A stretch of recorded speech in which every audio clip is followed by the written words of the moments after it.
There we are. What? Not my goodness. 3, but 4. Number 4. Good evening, one and all. Were we live on the first? Were we live on the first? On the first countdown? We were like pre-live. Okay, good, excellent.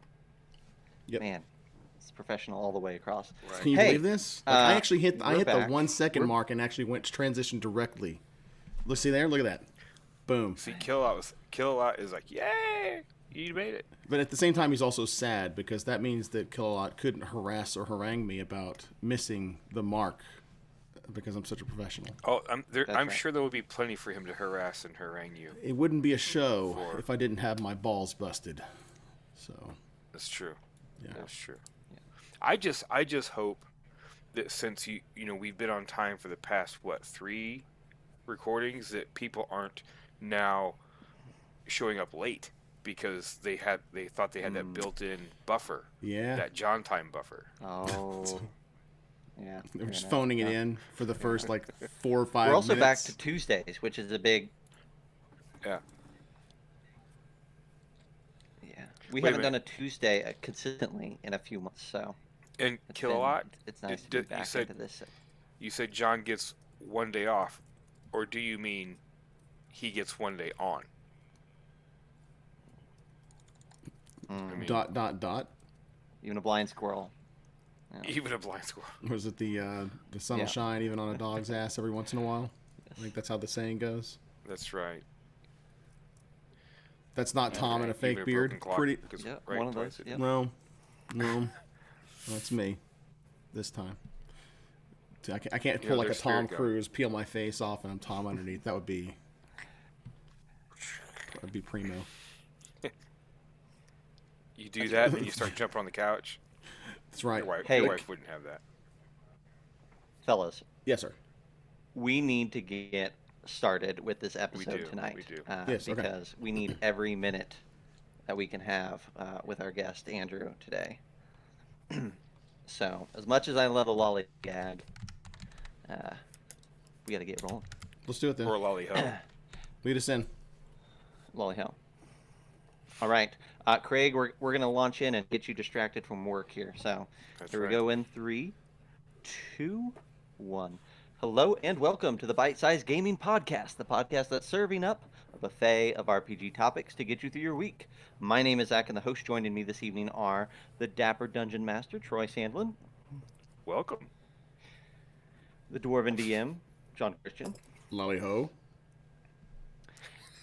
and from the Eternal RV and D&D Beyond, we have Mr. Andrew. Good That's evening. right. And he's hi. and he's welcome. dressed and ready to go. All dressed up. I am dressed and ready to go. Yeah. I do have, That's right. since Yeah, Troy see- is wearing a cravat for his I'm- dapperness, I've that's also right. sort of, I got a little bit of a peek here, just a little bit of a, just a, A Yeah, you tease, yeah. Yeah, you just want to tease. Yeah, you don't yeah. want to. You don't want to go. Full frontal. no, yeah. Yeah. Yeah, don't touch my ass, Scott. Yeah. Exactly. Unless you ask first. It's all about consent. Fair enough.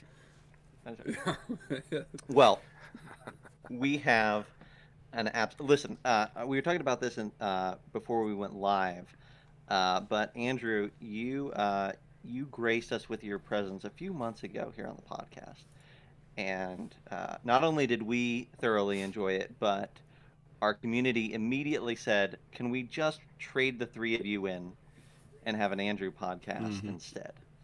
I hope the And fast response was you know, no. yeah, that exactly. I said no. Selfishly, Zach said no. And I said, yes, take both of them, leave me. And then it didn't matter what I said because I was summarily ignored anyway. That's right. We muted John. That's right. Yes. That's on brand. They wouldn't want me No, all the we- time, I promise. Yeah.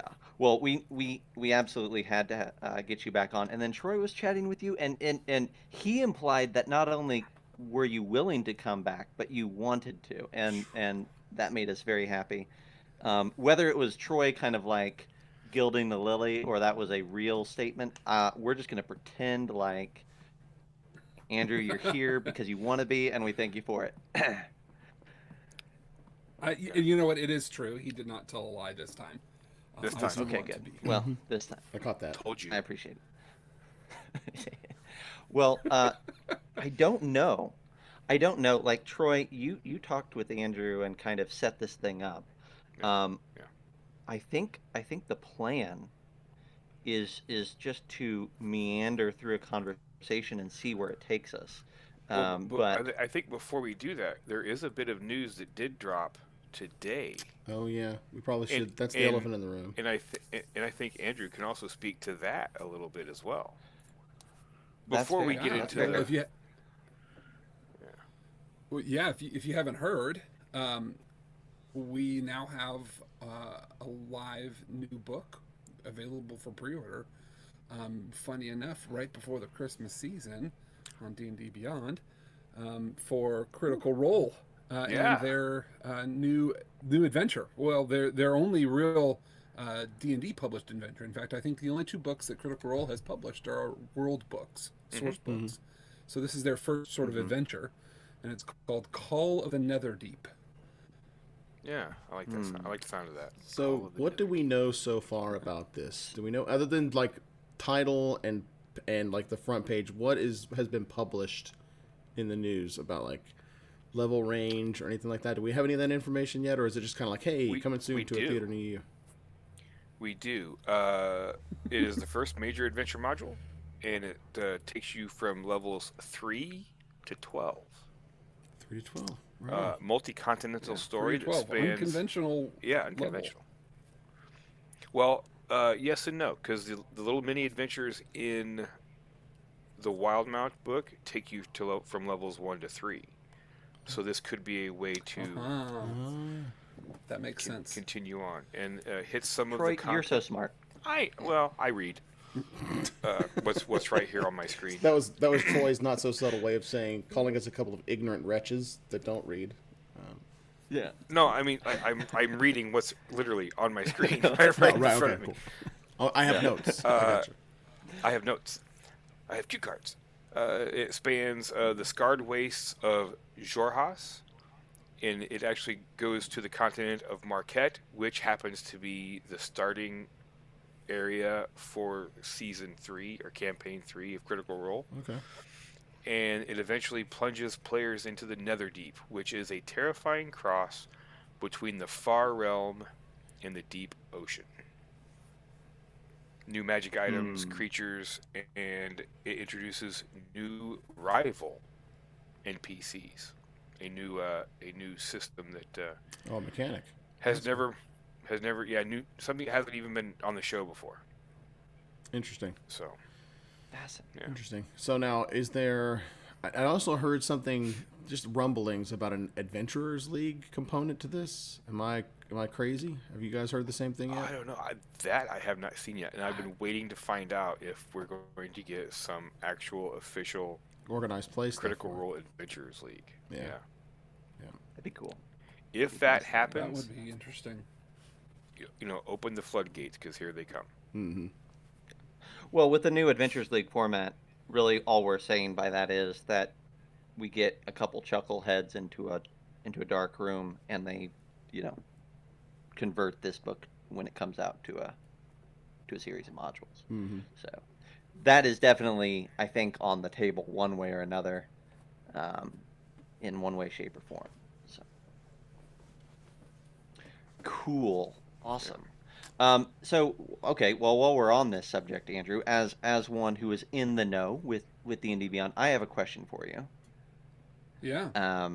See if you're okay with answering it. If not, it was a new Mordenkainen's book announced back at Celebration, and Yeah. that book we know it's basically kind of a reworking of Tome of Foes with some additional content.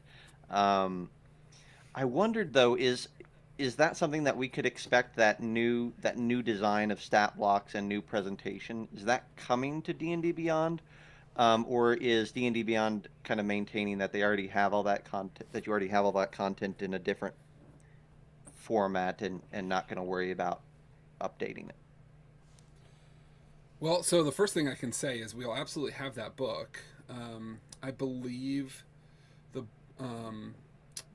the Wizards are going to do some interesting things with the release of this book. I'm not exactly sure what's public domain, where like the public knows and where I know, and what that stops. So I'm going to be a little careful here, but Sure. We're obviously going to get the book and we're going to sell it on D&D Beyond, and it will be a thing. So then the question then becomes like, is all the content duplicated, or how does that all work? Honestly, that's something that our game content team, which are called the Lore Keepers, by the way, which is a rocking cool name. That's cool. That's cool. If they put that on their resume, like if they build out a resume, is that their actual title that they have to fill in? I was a lore keeper for D&D Beyond. No. We have a lot of different team names that we all think are really fun and cute. Okay, cool. Don't ever see the light of day. For example, I'm on the adventure team. That's the team that I'm on. Adventure team. So yeah, the Lore Keep team is actively trying to figure out exactly how they're going to represent this. Whether they there's a number of things that we can do on D&D Beyond to support this content, but at the end of the day, when you buy that book, you're going to get the new stat blocks, insofar as that we can support it. Awesome. So we are actively looking to, like, how do we continue to change, modify, and update our stat blocks with all of the new changes. It might seem sort of trivial sometimes when you think, okay, well, new monsters don't have a given alignment all the time. It's sort of an alignment of whatever you want it to be. Well, that's that's sort of a thing that we have to figure out on D&D Beyond, or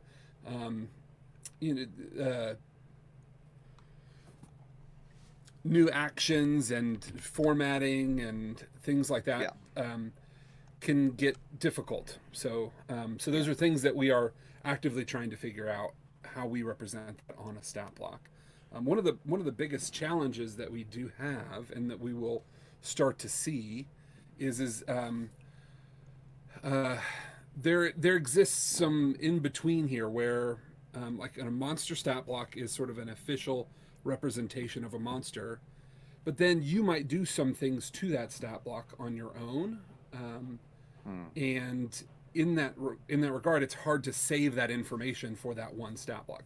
For example, when I am updating data around a monster on the combat tracker, let's say you're in combat with Strahd von Zarevich, you're using an official stat block there, and when I change his hit points, it changes it for that one little tiny instance of it, and it doesn't like save Strahd's health the next time you might come. Or if he were to use some of his abilities, or some of a dragon's recharge ability, for example, each monster doesn't have its own instance of its stat block like a character does. And so some of the things that we're looking at is like, how do we start trying to bridge that gap when you have sort of one instance of a monster represents a stat block, and then there's an official one too. So official, instance, and then I don't think I'm explaining that very well, but either way, hopefully you understand. Yeah. There's a lot of complexity in there to try to support it. So like the idea of legacy stat blocks, in the sense that you can carry over tweaks and things that you've made if you encounter a character and want to pull that same updated stat block up in a new encounter. There's a way to do that. Yeah, that is one of the ways that the Lore Keepers team has thought about handling this, right? So content from new books is either handled in two different ways. One, it's errata, which means we just update the thing, or we archive it, and usually you'll see that available. For example, if you were to put that monster on your character sheet from the extras tab, you will see archived in the title of it, and then there'll be a new version of it that's available for everybody going forward. Sort of, we've done a lot of the UA content that way, a lot of the playtest content that way. So we're not exactly sure how that'll work yet, but the content from the book will be supported in so much that we can support it. Yeah. Yeah. That makes sense. It reminds me a little bit of here I go throwing Star Wars into this discussion already. But it reminds me a little bit of like all the Star Wars wikis when Disney took over and erased canon and started their new canon. Star Wars wikis had to like find a compromise between we have all this history of Lando and now we have new history of Lando. And how are we going to communicate both of those and not lose information just because we have a new timeline? And they ended up resorting to like a little switch tab, and so you could, there's one page for Lando, but you could switch between legacy view and current view, and yeah. I was thinking the same thing, like Anyhow, a toggle. yeah, this sounds somewhat similar. Yeah. Yeah. Well, here we're going to solve Yeah, all of it is. Andrew's design problems. Yeah, this 15 will minutes. work perfectly. Actually, this will work perfectly. Yeah. We'll just add more tabs. Just more tabs. More tabs. Yeah. Who doesn't like toggles? That's what I want to know. Awesome. Oh, right. By the way, Craig So- did point out So that on satisfies the AL my updates in curiosity. It Discord- mainly was because Sorry, Andrew. Zach. Craig did mention Yes. in the AL updates that Critical Role, Call of the Netherdeep, as well as previously released Explorer's Guide to Wildmount will be adapted for play in D&D Adventurers League when the new book releases. When it releases, which is going to be interesting because that's sooner rather than Yeah. later. yeah, That's very March, cool. right? March. So that kind of satisfied my March. curiosity. I mainly was curious because we had this announcement today of the new Wildmount book, or the new Critical Role book, and I was like, it's interesting that we've got that up on D&D Beyond, but we don't have up some of these other announced things from a few weeks ago. So, but you've slaked that. Yeah, it's mostly because the Critical Role book is available for pre-order, while the multiverse book is not yet available for pre-order. So, Gotcha. but it will be there. It will be there as soon as it becomes available for digital pre-ordering. We'll have it on D&D Beyond for sure. Cool. Yep. Very cool. All right. Well, that was fascinating. And I appreciate, Troy, you reminded me that we do have a little bit of news for today. I don't want to get too much into news this time around, though, on this episode, because, again, I think that with Andrew, our time is precious. And I want to make sure that we have as much as possible there. So, hosts and guests, is there anything else that we absolutely need to cover in news before we dive into a main topic?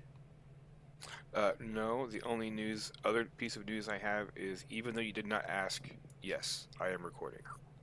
Oh, good job. Oh, Good wow. job. I'm proud of you. Wow. Yeah. Proud dad moment.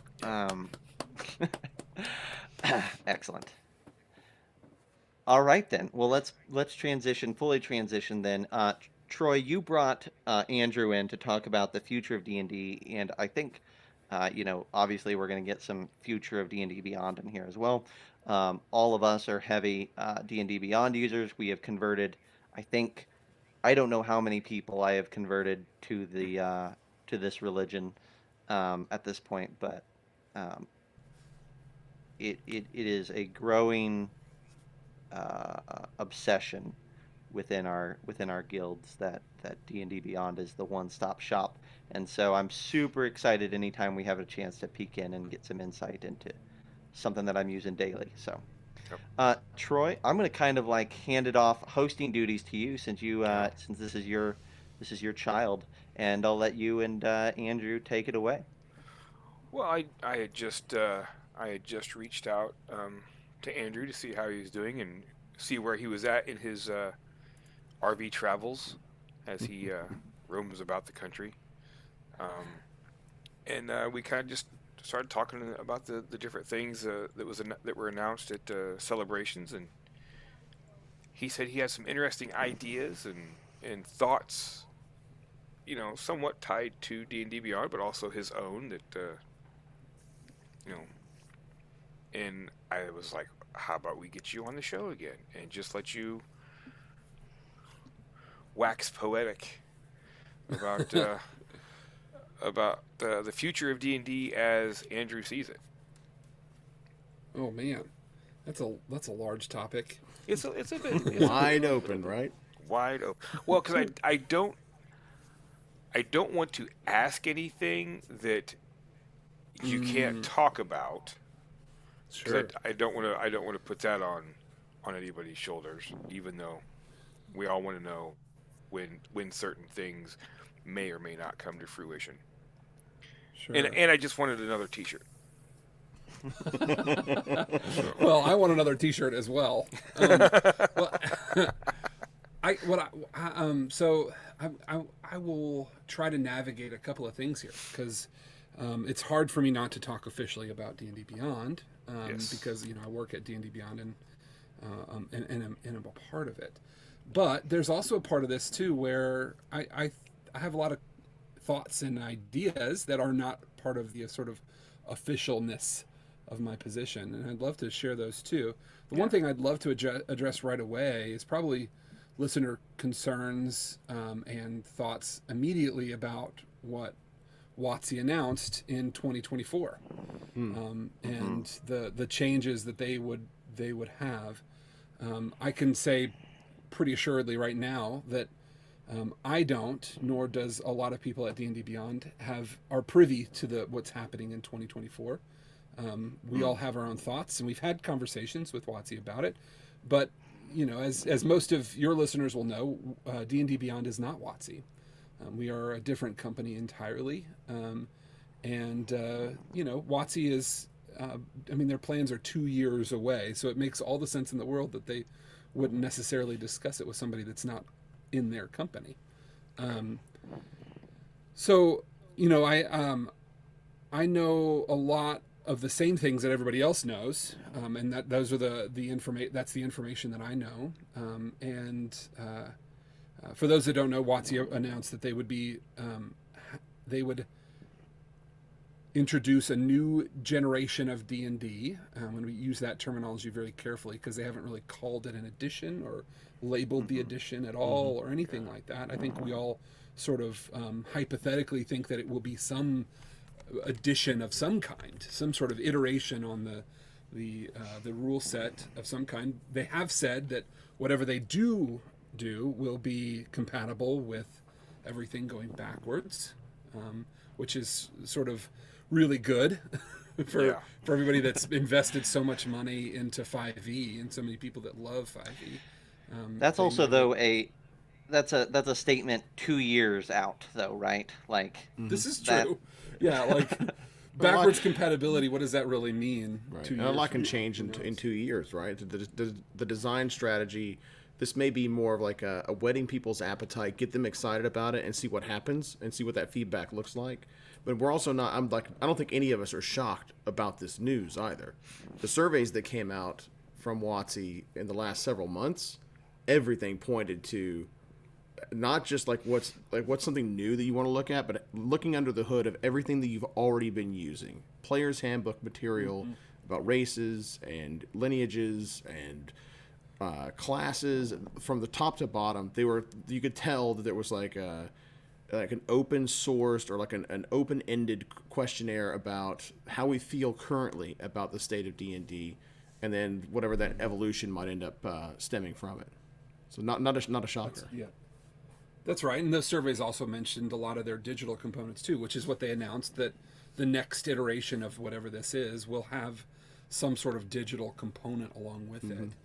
So we get the question quite a bit of like, well, is that D&D Beyond? Like, is D&D Beyond going to be the D&D digital experience or something like that? And I can tell you 2 years is a long time, but at the moment, D&D Beyond doesn't really know the wholeness of their plans. We don't know what that digital experience might look like from WotC. Personally, being a fan of D&D, I'm a little excited about it because I think that the official source can do some really cool things along with it. If you are following really, really closely, like I am, you know that they're hiring people technical people on D&D specifically.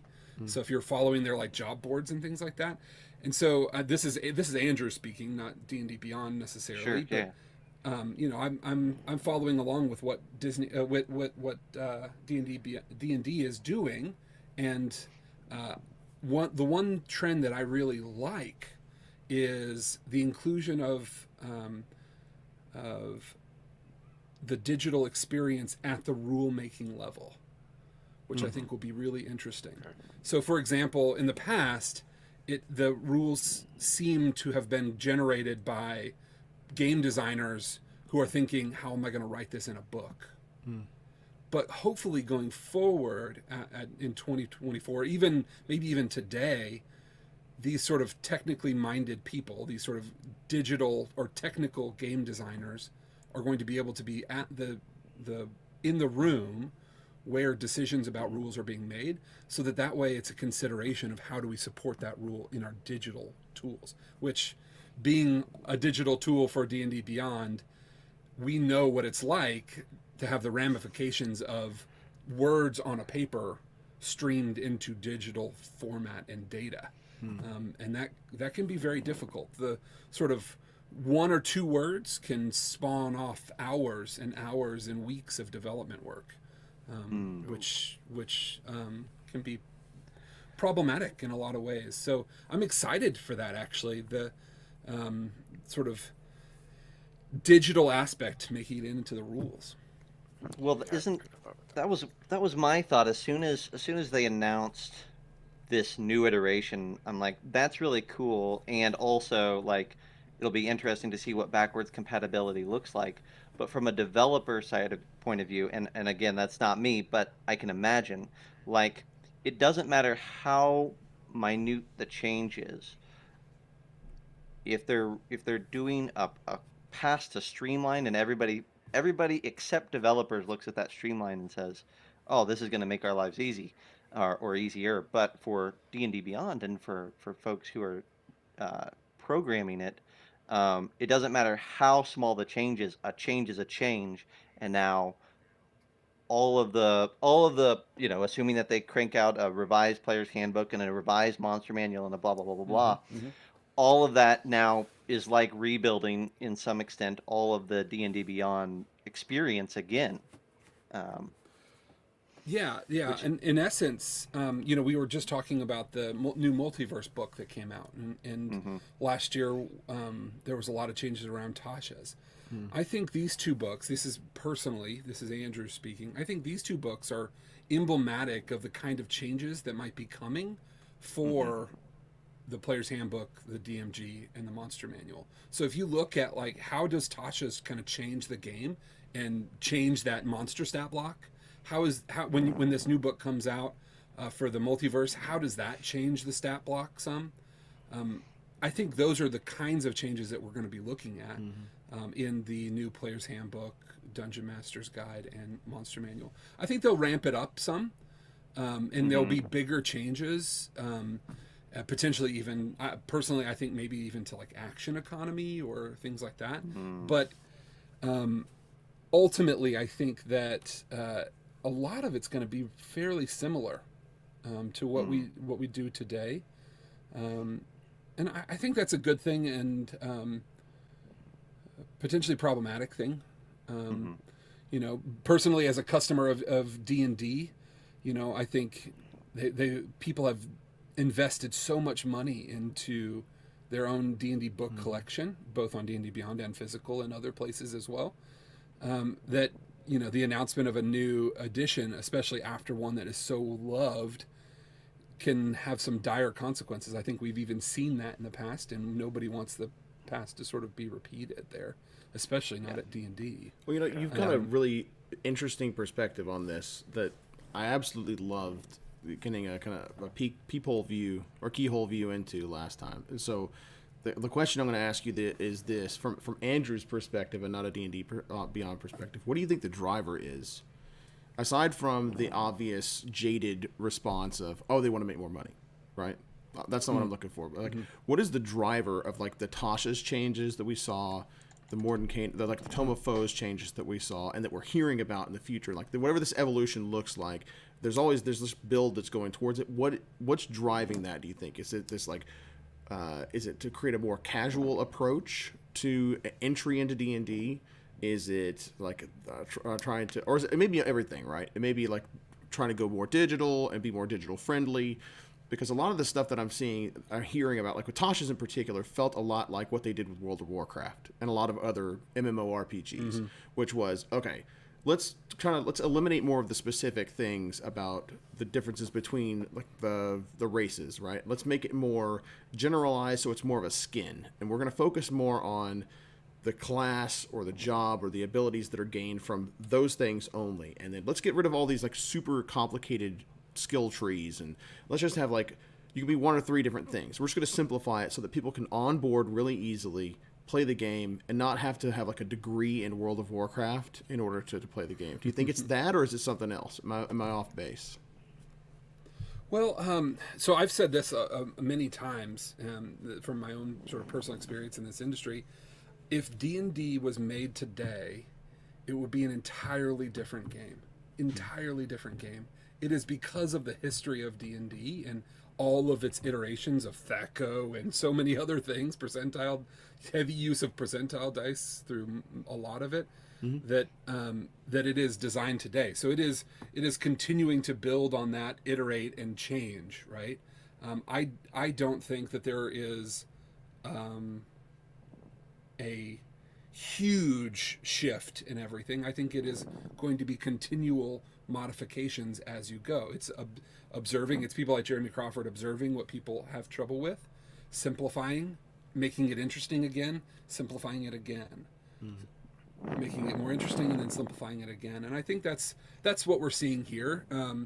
As any kind of edition gets 100 books or so in it, I mean, you're going to have so much bloat in there that things are just naturally going to get harder and harder and more options and more options. So you've got to have sort of like a redefining phase to say like, okay, let's make it more simple again.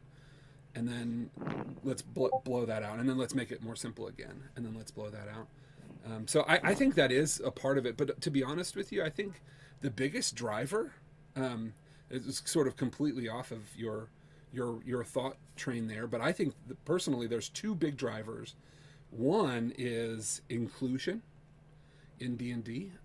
In this sort of season of D&D, more than ever before, I would venture to say, D&D has become so much more inclusive of a lot of different people and a lot of sort of diverse perspectives and backgrounds and things like that.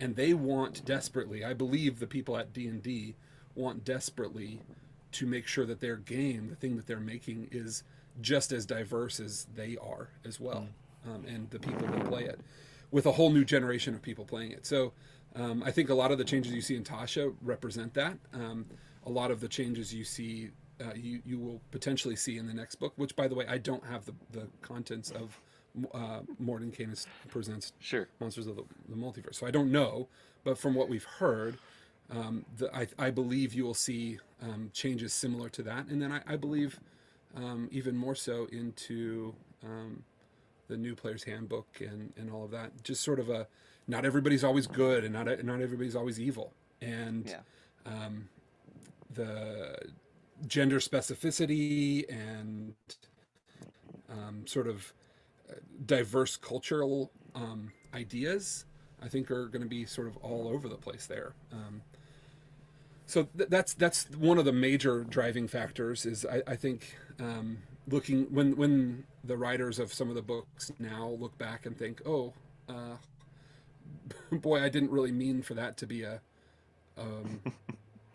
man necessarily, or a woman necessarily, or whatever. I meant it to be sort of a generic thing so that people can assume it. I think they're looking to do that in the future. The second thing I think that they're using is this sort of digital aspect of it. And that's what I get real passionate about, obviously, because D&D Beyond is a digital tool. But it's something that I am super excited about, and I think I talked a little bit on the show last time, and that's, role-playing as a whole is a publishing industry, right? That's the industry it's in, is publishing. You don't have a book, or you don't have a game without a book. The rule set is essentially a book. But the interesting thing is, just like technology has done in many, many major industries, sort of like convert it from a logistics industry to a technology industry, I think technology is hitting the gaming industry, the RPG or tabletop RPG world, and converting it into a digital world, a technology world. And I'm excited for that. It's going to be a slow go because, everybody's used to buying the book and having all the rules. But I think that there will be a very interesting future for us where maybe you don't have to buy the book in order to play. Maybe you can, just play online with the things that you have, and get the rule sets from there. I don't know. I don't know what that will look like, but I'm excited to see that transition from sort of a publishing industry into a digital industry. Yeah, and then Bear Droid, one of our viewers, is talking about this generational shift that we've got, and I think that goes along with it. I was thinking about that. Like, we do have a component that we haven't talked about yet, which is the streaming audience, or the streamers that are playing D&D, but also the streaming audience, which I think is the bigger concern, right? Or the bigger thing to note, which is that we have literally millions of people coming into the hobby from viewing streamed games, especially Critical Role. And what they have viewed in a stream is not the experience that you and I would have as an introduction if we, showed up at a convention and sat down and played with pen and paper. It is already by necessity a streamlined game that they are viewing, and it is a mindset of rules being condensed, streamlined, set aside at times, devalued at times, but certainly not in the spotlight for the most part. And so if you've got literally millions of people coming into the game saying, oh, that's how I got introduced to this, that's what I like, that's what I'm familiar with, then I think it's natural to say, how do we create a rule set that is compatible with that? How do we meet them in the middle and say, well, it is a game, so it does have rules, but we don't want the rules to be so complex that your knee-jerk reaction is to, uh, take a hard right into a different game because you were looking for something more like what you thought you were seeing on the stream. We were talking the other week about, I showed up at a birthday party a few months back for my kid, and I was talking to some of the other parents and people there, and they were talking about their kids, but also themselves, and they were talking about playing D&D, and I'm like, oh, that's awesome. Didn't know you guys played. That's really cool. Tell me about it. And they're like, well, we play Monster of the Week. And I'm like, really? And you call it D&D? Well, yeah, it's D&D, right? Like, it's all D&D. But we don't really like the official D&D, so we play the Powered by the Apocalypse D&D, or we play the Kids on Bikes D&D. Like, that's fascinating. It's fascinating that it's becoming a Kleenex-style brand. But the reason that that's happening has to be something that WotC is keeping an eye on, which is saying that people are bouncing off of complexity and looking for something simple. I think that's a great point, and that's absolutely what I mean by, like, D&D. If D&D was made today, it would be an entirely different game, right? It would just be a very, very different game. I think a lot of what D&D's power is nostalgia, right? It's thinking about how things, the fun that you used to have, and trying to capture that fun again. And that's what propels D&D a lot of times. And I think you're right. I think there is sort of a level of the creators of D&D looking to make sure that it still is that game that you remember, but is not so complex that it takes 8 hours to make a character, right? Right. I just hope that they're not looking at this rules change as how do we make it easier for streamers? Mm. Because I feel like, you know, like to Zach's point, a lot of people are introduced to the game in that way now. But I think if they're leaning into, oh, we have to pull things back more and more for the streaming community because, you know, they're ignoring most streams ignore this set of rules. They do their own, or they gloss over it or whatever. So maybe we need to get rid of that. I just hope that they realize, you know, the streaming community, there's a ton of streamers. We all know this. But there's only a very, very small fraction that have any appreciable viewership whatsoever. And to change the game to conform to such a small component of the community, I think is the wrong way to go. Because I think people need to understand that, you know, there's these rules. Oh, so they don't use these rules in streams because, you know, there's people watching and it's not fun to deal with that. But I enjoyed doing that when I played at Gen Con. That was kind of neat. You know, the people need to understand that there's no one true way to play D&D. So to keep stripping things out to make it easier for streaming or the digital world exclusively, I think is kind of a dangerous thing. I love D&D Beyond. I love my computer tools and all that stuff, so I can beat my meaty fingers into the keyboard and try to make work that usually doesn't happen very well. But I also never want to not be able to go to the local game store and buy a book. And mine's a similar thing. Where a lot of the times our desires are driven by fears, and so for me, one of the fears is I would not be angry that the D&D changed to more of a digital or like narrative approach, so that it made it really easy for people to run games and play games online. I would mourn I mourn it as a loss because I think there's nostalgia that's in it for me, of like the way that the first time that I played a game with my friends, the first time that you roll a 20 and you hit the crit, the first time you fight a dragon and you win and you don't get eaten by it or, you know, burned to death by fire. For me, it's more about like it's the connection that you make with people. And for me, being an extrovert, I like that like direct table interaction that I get with people. That it's really hard to find.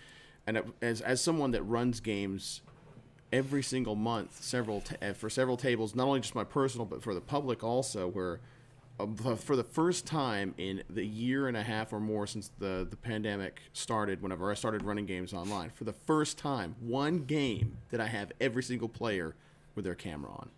The first time in a year or more.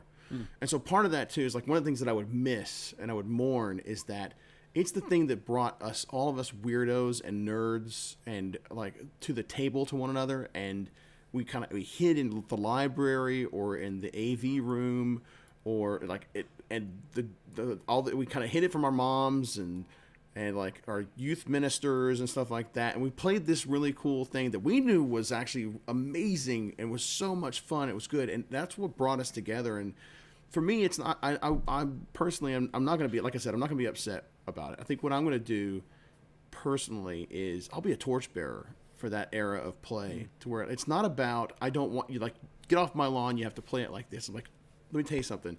We used to play it like this and it was great. Like, we played it in person, and it was big, and it was dangerous, and it was horrifying, and we died all the time, and that was hilarious. And, like, just because you got roasted in the belly of a platinum dragon was not a bad thing, right? Sometimes that's just the way that it goes. So that style of play, I don't want to say it's like old school play necessarily, but it's not a nostalgia. Maybe it's partially nostalgia. It's connected to nostalgia, but I want people to have access to that too. I want them to enjoy the things that I enjoyed and be able to share that with them. So that's the thing that I worry about the most, about the next generation of anything that comes out in the game. Well, one thing I can speak officially about from D&D Beyond's perspective is we try very hard, and I'm sort of like a big advocate of it, that digital tool set doesn't have to mean online play. Right. Yes. That they're very separate concepts. And I am really loving, in fact, just in my time at conventions, so Gen Con happened. Yeah. And I've gone to Gen Con a couple of times and done PAX Unplugged and other cons. And I've seen over my sort of experience in it, going from an all papered table, right? Even paper like with all the D&D Beyond logos on them, right? At the convention. Because what they'll do is they'll come to the D&D Beyond character creation station and then print out their character and go take it to the table, right?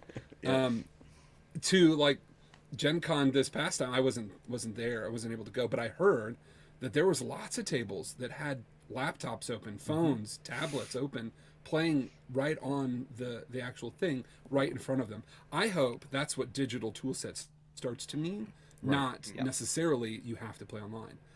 It's just that the digital tool set can go even at the table in person and help improve your game. And that's, as a product manager, someone that's actively trying to make our product better and better and better, that's the mindset that we try to take. Is there is lots of people that play in person and lots of good play that can happen in person. How do we modify and help that experience as well as the online experience? Well, bless you. You know, it's funny that it's funny the way you put it that way, because I'm one of those DMs that, yes, I have the adventure printed out, and it usually has the stats for the monster in the back and all this stuff, at conventions. But I also have my tablet up, and I'm using D&D Beyond, and I don't even think of it as a digital tool. It is a tool in my DMing toolbox, and it's just as natural to use it as it is to thumb through the monster manual, or to use a dice tray, or to have my dry erase board. I want my tablet with my access to D&D Beyond with me every time I play. And I don't look at that as being the digital. It's just it's weird. It's like it's just part of the thing. I'm just worried about Good. everybody worried about making it easier to watch online or to that kind of thing. But I totally like how you're the philosophy behind it. One that's of the good- that's things that, I comforting to don't me. know if I've told you all. I don't know if I've told you all this before, but one of the things that we tell ourselves is, it would be easy for us as a digital tool set to call our competitors all of the people that do something digital that we do, right? For example, Roll20 or other tools that are out there, Fantasy Grounds, things like that. That they are our competitor. But actually, the mentality that we take and what we really try to do at D&D Beyond is to say what our actual competitor is the solution to the problem, right? And right now, the solution to the problem at the table, and most often, is a pen and paper or some sort of manual way of doing it, right? And we think to ourselves, is there a better way? So, for example, for the character sheet, I mean, forever it was a piece of paper, drawing it on there. You'd have to draw your own boxes for the character, and then you would put that in a sleeve protector, and then you put that in your notebook. And like, that's the manual way of doing it. And so we think to ourselves, is there a better way using computers and technology? Yeah, a digital character sheet is absolutely a great addition to that, right? And so we think of our competitor as actually being that manual way, not the other people that are doing digital things, but rather that manual. Can we improve that experience at all?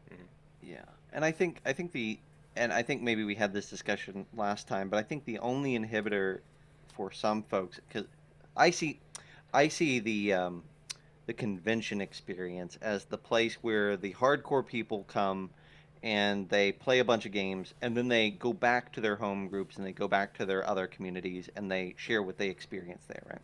And so it's a small fraction of the community, but it's a very focused, dedicated core group. And the unfortunate side of that, and I think the conventions are starting to help us navigate this. The unfortunate side for many conventions is that it's very difficult to get strong wireless internet inside those convention halls, right? Yeah. And so for me, as someone who only at this point ever uses D&D Beyond for my games anywhere but at a convention, that's the last breaking point, is saying, can I rely on having internet there? And the moment Yeah. is no, Look, so I'm out of luck. Let me throw this one out there though, because I had the same worry, I guess, but I took my iPad and I downloaded every single friggin' book, so I didn't have to have the internet. It's there, so all I have to do is click the button one time while I'm at home. But I think the only infrastructurally, the only problem after that, outside of that, is going to be just having the battery life for all of your devices. But other than that, that's how I solved that. I had the foresight of just making sure that everything that I had was downloaded just in case I needed to reference it, and then boom, there it is. Yeah, as a reference tool, I think it works great. The app experience works great as a reference tool. Zach, as a person who uses the browser iteration of the site every day, goes onto the app and says, "I wish it worked like the." I wish I could open the browser on my laptop and like use you got it. like an instance or something like that on the back end that would allow you to do stuff offline. It's a small dream, but we can navigate away from that. But I think that's the last step, is for getting, like, not just the smattering of laptops and tablets, but like just chock full of tablets and every DM running from a tablet or a phone or a laptop at a convention is getting that internet experience up. And I will say that Gen Con from this year compared to Gen Con of 2 years ago, where we couldn't even get Wi-Fi, is a night and day difference. So we'll get there in the next couple of years, and this will all be solved. I'll tell you, it was a believe lifesaver more having access to D&D Beyond at Origins for me, because I didn't have the physical copy of the book on hand yet, and so just being able to reference it, even with the spotty internet that we had in the hall, was like huge. Somebody was saying, like, I hadn't memorized the Harengon race or the fairy stats or anything like that, so being able to access all of that stuff at the flip of a switch and a couple of swipes made a huge difference not in my experience necessarily, but for me to create a really great and easy experience for my players. It really helped out with that too. Was there anything else, Andrew, that as you were listening to those celebration announcements about the changes to 6th edition and some of their core philosophies going forward, that really struck you as fascinating? Struck me as fascinating. Well, I think we touched on a lot of them. I'm trying to pick out one that we didn't touch on. Well, let me ask you, how about this, to narrow it down? Is there a product that's coming out that you are particularly excited about? Like a book or whatever. What's that? There are some things that I'm very excited about, yes. Yeah. But things that I can talk about. Well, I'm a big fan of Critical Role. I've watched all but the last 10 episodes, which is about 30 viewing hours, or actually probably 50 viewing hours or something like that. So I just haven't gotten past those last 10 episodes. So I've not seen the final. Don't tell me what happens in the final of season 2. So I'm excited about that new book. It's been really cool watching that sort of world develop and morph and change. And I think that will be a really interesting book to see what comes of that. Yeah. From what I can talk about, that's the thing I think I'm really excited about. That's fair. Whenever I feel like the guy, I am that guy. Whenever you're in a room full of people that really love football and they want to talk about their favorite teams, or they talk about a game, and I'm just sitting there going, I'm glad you guys like football so much. I'm not upset with anybody about it, but I just I love that Critical Role brought people in. I just can't. Yeah. I just can't. I've tried. I really have. I've given it the old college try, and I couldn't. But I think that's all. It is great though, and you can tell, it's one of the, again, additional, a driving force that some people lament. You hear the complaints about, God, another Critical Role book. They promised us some old school stuff like Dragonlance, Spelljammer, Dark Sound, whatever, and it's another Magic the Gathering book, or we're getting a Magic the Gathering book instead, and stuff like that. I get that though. From all these new players are coming in. That's what pulled them in. So you're giving them what they're expecting right now. The rest of us are just gonna have to kind of hang out until until we finally get some love. And when we do, Until they get to your IP. that's right. And whenever they do, by God, grognards unite, because do not piss and moan about not getting Dragonlance and then him and Haw about getting it, or complain when you get it, because at the very least you're going to get something. So, I mean, we got Fizzban. we did. Right? We got a weird looking Fizzband though. That's like my only complaint about it. Like Fizzband looked like a little bit like Tommy Chong in his image. I was not expecting that at all. Well, he looked maybe he does. super mellow. Super mellow. Well, I always kind of pictured, as I read those novels, I always kind of pictured him as Did you really? very, very mellow. I did not. Just, Well, so I did. Okay, so if Fizzban is Chong, who's Cheech? Oh well, it's got to be the dragon he's got it with him, right? He has a familiar, not a familiar. He's got an ancient gold dragon that is a parakeet or something, right? Bear droid. Paladine's not here, man. No, it's Paladine. Let me in. It's Paladine. But- Paladine's not here. But if those of you that are listening or viewing at home did not realize this, the Draconians are represented in the new book in Fizzban's. In the proper way. In a proper way. In the proper way. Explain Without yourself, using, sir. Yeah. Without using Now, their silly designated Oh names. man, I like- will like- windmill on you, sir. Like Don't, Bo Blash and I am and super triggered Bubble right Snobs and whatever. now. Did you say Bumble Snobs?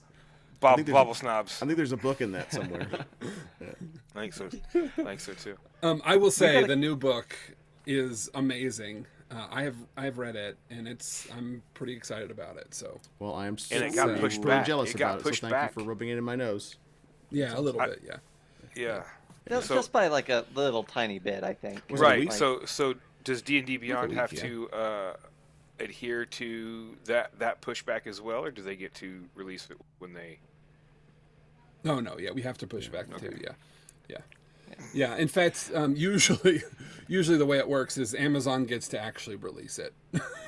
Yeah. Is the way it really happens, because Amazon doesn't care about anybody else in their books, and so they release it when they want to release it on Sunday night, and then we're like, hey, Yeah. we want to release it. Which was very odd today, that Wizards actually beat Amazon to the punch That's to amazing. announce Mm-hmm. the Critical Yeah. Role book. I thought that was fantastic. I think it's because they announced it so far in advance. Like, Yeah. like if you look at how far out they announced that Critical Role book, it's like Yeah, it's a 6-month pre-order, my friends, which is unheard of at this point. A whole year. Yeah. I was actually joking with our marketing team. I said, the next book is going to be announced and available for pre-order before the author knows they're going to write it. Yeah. Yeah.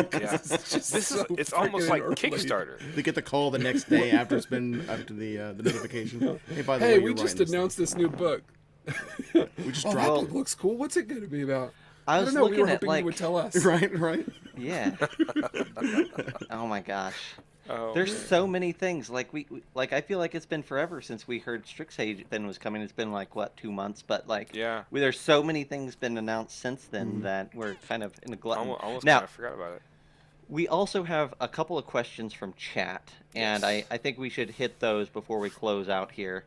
Bear Droid is asking, so Roll20 is doing a second screen beta at the moment, and I'll kind of reflavor the question a little bit here, but and this may be something that you're not at liberty to say, but Beyond 20 has made the leap possible for a ton of people. I have had, I don't know how many people, numerous players who are fully vested in Roll20 slip over to D&D Beyond at this point because of that Beyond 20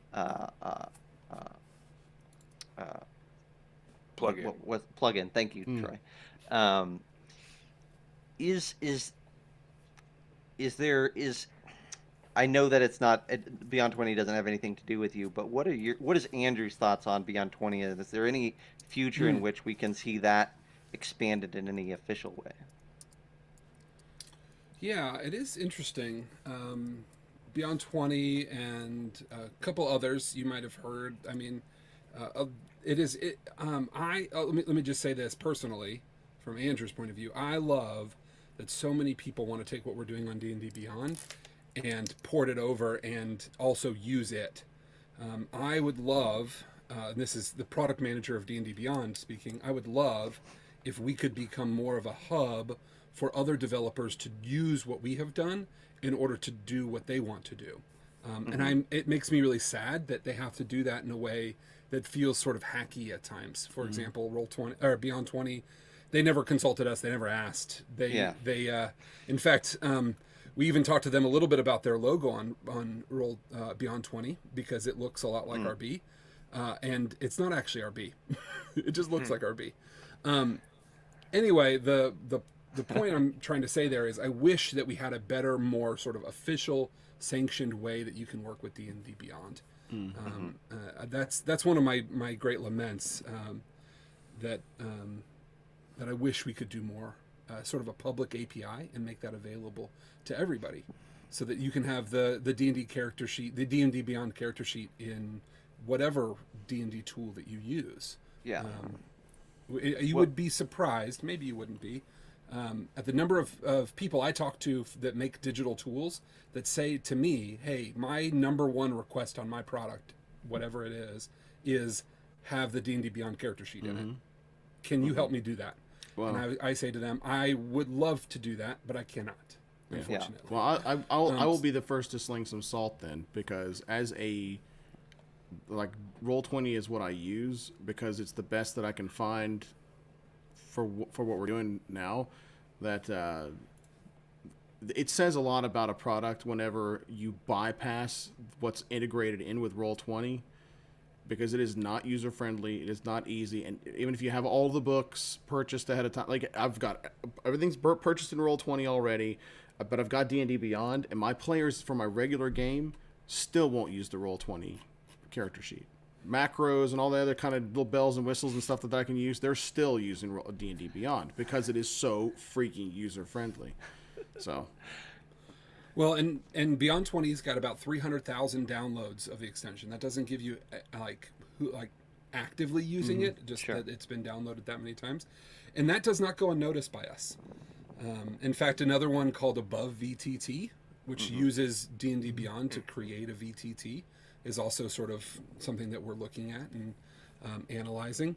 I can say that they are not officially sanctioned, right? Like I'm not going to say like they are there, but I appreciate what they're doing, and I wish that we had a sort of a better way for them to be able to do it. Yeah. I mean, it justifies and enhances the D&D Beyond experience right now to be able to fuse a VTT to it, right? And I think we talked about that a little bit in the previous thing. I know Craig here in chat is demanding that we discuss the possibility of a Beyond VTT, and he really wants you to give a hard date as well for when we could see that. Wow. you can make one person, you can make 5 people happy, or however many at this point. But no, I think that's the answer, right? I think that everybody loves the D&D Beyond experience, and they just want to find that way of making it the full experience. And so for me, D&D Beyond is all of my resources, and the only thing I use Roll20 for is the grid and being able to move things around. All rolls, all setup, all character sheets, all monsters, everything flows from D&D Beyond. Yep. And so really what we're looking for there, the communication is like, Roll20 is not the thing that I'm sold to and attached at the hip to. It's your program with D&D Beyond. And so I am curious to see if we can at some point get a taste of maybe what the Andrew VTT experience feels like that bypasses that Roll20 experience altogether. You labeled it Andrew. Please don't put that on me. I would say this. It's no secret D&D Beyond has said that we've been looking at a VTT for a long time. Sure. It's one of our top feature requests, and one of the things, and I think I said it on the last show, was if we were to tackle that problem, one of the things that we want to look at is, what do you really need, right? Like, I say I need a VTT, but what does that really mean, right? What that really means is a map. I need a map. And why do you need a map? Second why. Why do you need a map? Well, I need to know where I am at in relation to everything else around me, so that I can make a better decision about what I want to do on my turn, or in any kind of tactical sense. Because it's really difficult to have that sort of rolling recaps, is what I've heard some DMs call it, is like every turn you got to say another thing and another thing, all the things that happened, and sort of recount that tale every time. A map helps that. But the interesting thing about it is that when you don't need that, when you don't have that problem, you don't need a map, right? You need something else. But that something else always gets clouded, right? So if we were to look at that, we want to make sure that we solve the problem and we improve gameplay, not just give the people what they want. Like, okay, here's a VTT, do it. Oh, this didn't really solve my problem. Oh, it's because we made you a VTT, not what solved your problem. Right? A famous quote that we use in product management, and I'm surely people have heard it, some of your listeners have heard it, and that is Henry Ford saying, if I asked the people what they wanted, they would have said a faster horse. Instead, I built a car, right? And that's what we're looking at, right? People are asking for a faster horse, and we're going to say, well, what's the car look like? And so, that takes some thinking, takes some time to sort of figure out what does that really mean. If we were to do a VTT, we would want to make sure that it fits the vast majority of people that we have playing. A lot of people who have no clue what a VTT even means, right? Yeah. Right. They just know that they want to play D&D, and they have this problem where they need to see where they are in relation to a whole lot of other things. And they need to see that really quickly and then get back to just playing the game and moving on with their lives. And so, the way we solve that problem will, I think, hopefully be uniquely a D&D Beyond solution. And hopefully it'll be fast, quick, and intuitive. Those are the things that we know are hallmarks. One of the things that I personally hate, and I see it a lot, is I spend so much time making a map in this other VTT that I feel like I have to learn that system instead of learning how to play D&D. Right? Yes. Yep. And in some systems, so I'll walk around conventions and see different, this VTT or this sort of platform. And I want to give out names, but I sit there and I'm like, okay, well, show me what it's like. And then they'll spend 15 minutes sort of setting it up and getting it ready. And I'm just like, well, okay, that's cool. But I thought we were going to play D&D on this thing.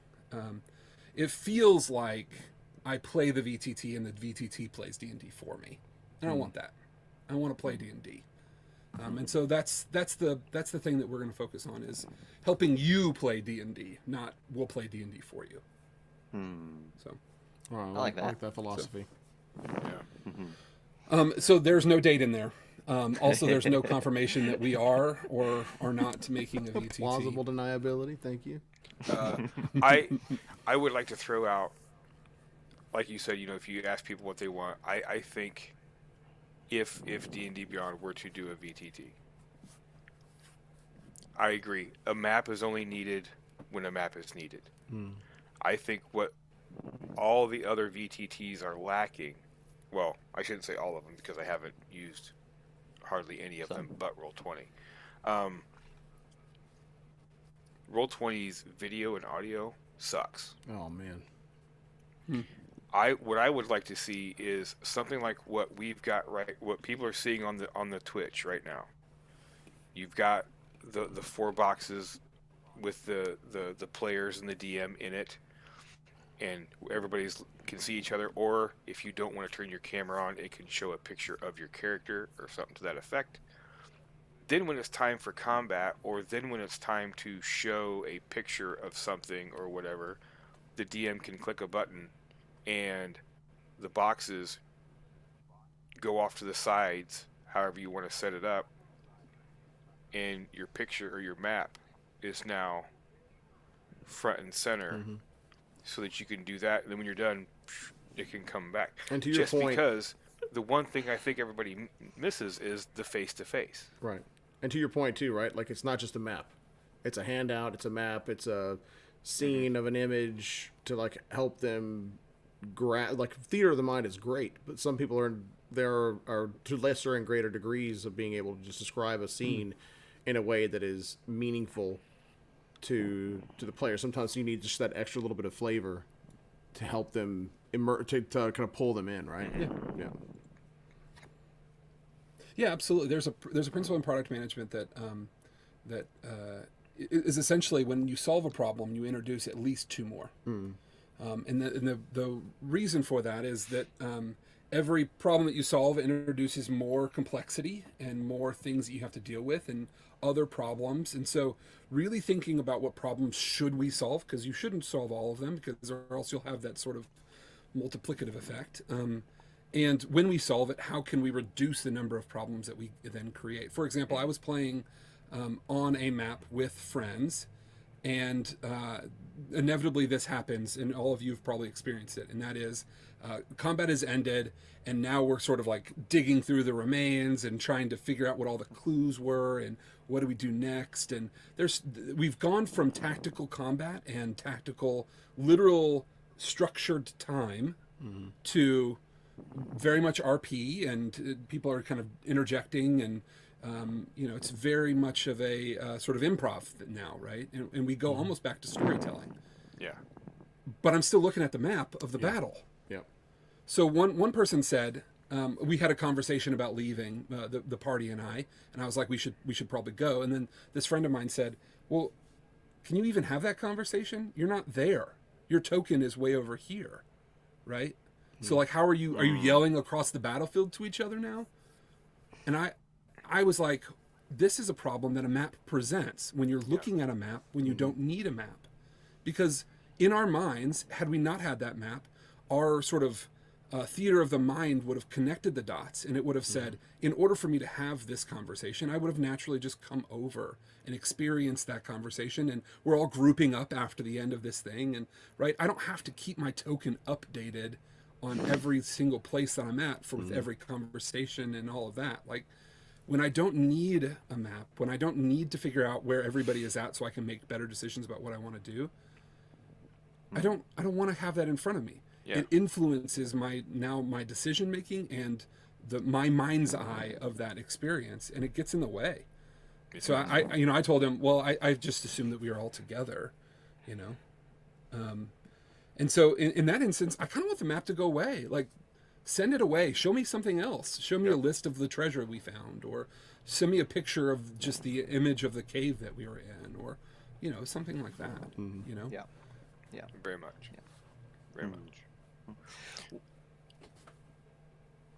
Is there anything that you can talk about that's not D&D? Like, what do you have next coming, or what does your crew have next coming for, like, Cortex? Oh yeah. So the Tales of Zadia has come out, and it's really interesting. I have not actually played with our tool set yet, unfortunately, just because I'm so focused on D&D. But we do have a tool set in order for you to play. In fact, we were at Gen Con showing it off. People were playing it. And the thing that I think is really interesting is that rule set was designed with digital play at its start. And it affects it. And the what you can do with it. Can you play it without it? Absolutely, you can. The book is actually written with you're playing without a digital tool set, but then has like sort of parenthetically saying, or you can do this online at blah blah blah blah blah. Okay. And I'm really excited about the possibilities of sort of a role-playing game with a digital tool set at its start, and sort of around the digital tool set. In order to help make that play better. I think it'll be an interesting sort of experience to see how that works and to see how that grows, and how the character creation process can be improved because of digital tools, how the storytelling process can be improved, and yeah. So yeah, Tales of Xadia. I think the actual book release comes out. If I gave you a date, I'd be wrong. And the product manager over that would probably then cut my throat. But yeah, you can go on to talesofxadia.com, I think, and take a look at it. Very cool. Yeah. So I'm excited about that. I'm excited about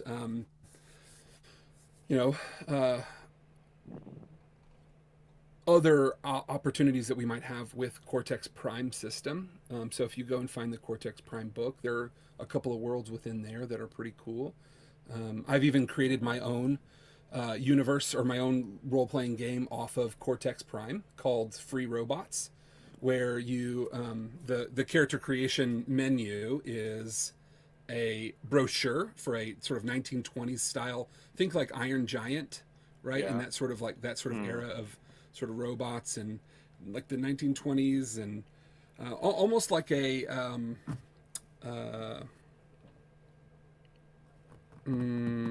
Fallout kind of time period, right?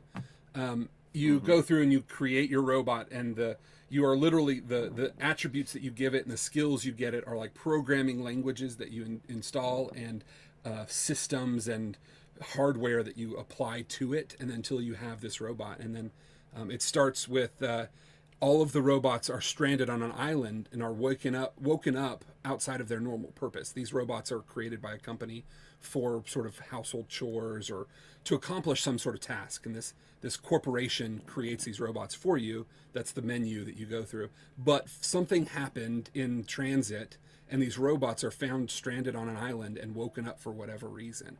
And so now you've got this sort of like dual purpose of like, I was created to do one thing, but now I've got to learn how to do something completely different.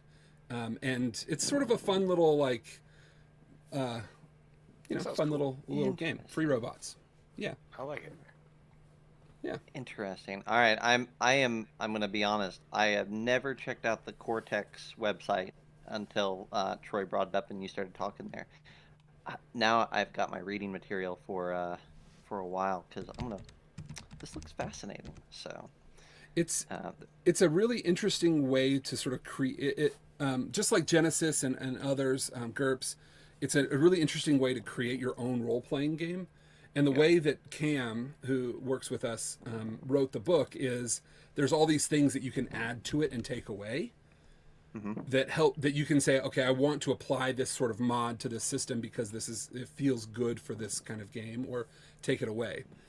It is a multi-die system, and then you create a pool, and then you roll that to try to create a success. And the ingenious part of his sort of game design for it is that it kind of balances itself out in a lot of ways. So you can't, as long as you sort of follow the rules of creation, you can't really break the game, which with more specific games like being able to homebrew a spell, you can absolutely break D&D, right? Like you can make a spell so powerful that would just sort of be pointless, right? Well, whereas Cortex sort of gives everything sort of bounds, and it always has a check and a balance. And so you can't really sort of break the game unless you are really trying to, which is sort of an interesting mechanic of it. So fascinating. Yeah, one of the questions that just came up in chat was asking, do you feel like it's super crunchy, like a GURPS, or is it more rules light, like Fate? It is rules light, but it can get crunchy. It is very narrative, so it does not have like an action economy necessarily. There is no like you can travel this far on a map sort of thing, but trying to discern what you want to do can get kind of crunchy. So the way Cortex Prime and Cortex games work is you have at least 3 parts of your character. There are distinctions that everybody comes with. Then there are some sort of an attribute of some kind, and then like maybe skills or powers, or there's all these other things. But usually there's at least 3, and then maybe more. There's a relationship module, so you like if I'm working with somebody else, and then each one of those things is connected to a die, and that's either a D4, a D6, a D8, a D10, or D12, one of those 5. So that gives you the scale of like what's good and what's bad. D4s are the worst and D12s are the best. And you add up everything that you can kind of make it. So when you want to do a thing like I am going to make a gun, I would take one of my distinctions, so thing I'm known for, and maybe that's like I am a rugged gunsmith. Okay, so I'm going to take that D8. And then I have a skill of actually like machinery, so I'm going to take that D12. And then I have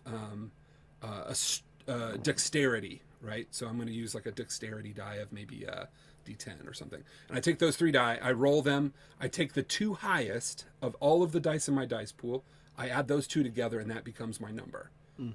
So at any point, the highest you can go is 24, because that's 2d12 plus the max, and the lowest is 2. And that is the number that you use to determine whether you win or lose. The DM then does the same. So there's no DC. The DM has their own sort of pool. They determine like, okay, is this a difficult task or not a difficult task? Then they roll it, they pick 2, and then go from there. And then you kind of decide, okay, based off those numbers, who wins or loses. And so essentially I could have a dice pool that is like 10 dice because of all these things, right? But all that it really comes down to is up to 24, because I'm only picking 2 of those. Now, here's the catch, and here's the sort of flip side of that. Every die you add into it adds another opportunity for you to get a 1. And on a 1, things happen. You gain stress or some sort of negative effect that can happen on you. So I'm strategically thinking about how many dice do I actually want to risk so that I can get a good result, but also potentially harm myself as well. In fact, you could add so many dice and get so many 1s that you actually take yourself out of the scene for that round or that sort of area of play because you got so many 1s. So you might make a gun, but it backfires in your face and you now have to go to the emergency room. Right? You were successful. You did it, but you got a lot of 1s. Well, listen, I'm going to pay you a compliment here, Andrew, because it's very difficult, I think, to communicate how a game feels and plays to somebody who knows nothing about the game in a short amount of time, right? Like, and I feel like you just did that. So you probably saved me a whole bunch of reading and pondering, pontificating about Cortex, because I think I understand this now, and I'm more intrigued and I think we can grasp it. So, what we need to do probably at some point is just have an episode where we talk about Cortex, because, or just have an episode where we play Cortex and Andrew could run it for us. You had me Yeah, play I games. could run free robots for you. Yeah, Free I want robots. to play some free robots. Yeah, or we could That'd be play the game fascinating. that I made for my kids called Cat Chi, which are magical cats with powers. My 2 daughters love magical cats, and so I made a little game with Cortex called Cat Chi. I'm allergic That's to cats. that one too. awesome. Okay, well, then not that one. I'm down. Let's make that happen, because Yes. this is interesting. I'm interested just because I'm interested in systems, but also I'm interested to see, like, okay, so we've talked to you now 2 times on the podcast, but plenty more than that off the recordings, about how do you design a game with the digital interface in mind. And so, you know, in the D&D sense, that's hypothetical still, right? But we've got an example of what that could look like here, and so that'd be a really fascinating endeavor. So awesome. Well, hey, that feels like a good spot to kind of wrap this up. Andrew, thank you so much for coming on and chatting with us again. Yes, You know, Zach, indeed. thank you so much for listening to me for an hour and a little bit. I really appreciate it, because I like to talk. And I also like to hear what you all have to say and what your listeners' questions are. It helps me understand more about what people are wanting. So I appreciate it. Thank you very much. I enjoy it. Well, thank you. Is there any place that you would like to send people to, social media or website or anything other than D&D Beyond, of course, that you would like people to head to? Yeah. Yeah, yeah. You can find me on Twitter. AC Searles, Searles. Yeah, that's my Twitter. Awesome. Perfect. Cool. Yeah, don't look right. at TikTok. I am on TikTok, but I don't have like little videos, so don't go there to look for me. Oh, he does all the dances. I try to do every one of the dances. Yeah. I've got them all saved. I don't haven't published any of them. So are you like a The dances are TikTok just for me. lurker, like Troy then? Like Troy's a TikTok lurker. I am He a has- TikTok lurker. Yeah. Okay. Gotcha. Yeah, Well, I like following when a lot we of the figure it D&D out, we'll pass it TikTok, along, yeah. Yep. and I will say a lot of the people that do D&D TikTok stuff, I have tried to get in touch with specifically. So I want to talk to those people and hear what they got to say. So if you do TikTok a lot and you want to talk, actually, if you want to just talk, you can go to our the forums on D&D Beyond and then go to our feedback section, and that'll follow all those links, and you'll find a place where you can leave feedback on D&D Beyond. But also in there is, and I can actually stick it in the Discord too. The link is a link to my calendar, and you can create a little 30-minute sort of session. I try to leave it open-ended for anybody to kind of come in and have a chat and ask questions, and I also have questions. It's a chance for me to ask questions of you. So I'll leave that link in the chat, and anybody that wants to talk Oh, and wow. I Oh love that. man, wants to answer questions from me, then schedule a meeting. how many Open consecutive calendar, my 30-minute? Open Yeah. calendar. How many consecutive 30-minute windows do you have? There's some limits. How many users do you have? Or Not how many completely listeners? open. Awesome. Well, hey, you can also get in touch with the Bite Size Gaming crew. Not just on the elusive Twitter. At this point, I'm not sure who you would be talking to if you hopped onto Twitter. Yeah. A Russian and bot added at us. this point, probably. So But if we're lucky, I think so. Yeah, that's right. But you definitely can do so on Facebook, because we are there and we will happily respond. You can also head over to Discord, where we have really excellent chats going on very consistently, and we'd love for you to be a part of them. The last thing that we would ask for you to do is, if you are listening to this on your podcast player, give us a review, a rating, and a share and a subscription, or some combination of those four things, because that's how more people find us and become part of this fun little community. So, all right. Well, thanks again, Andrew. Thanks, John. Thanks, Troy, for hanging out yet again this week. And until next week, we'll see you next time. yeah. Thank you, chat, and have a great game, everybody. Yep.